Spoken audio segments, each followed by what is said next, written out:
Flex ko lang yung bamboo plant ko. Ayan o, napakarami ng bulaklak.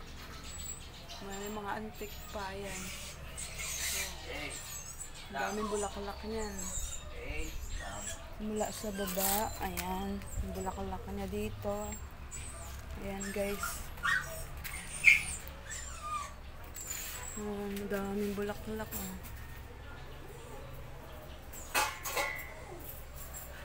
Dami. Kaya inaantik siya kasi namumulaklak.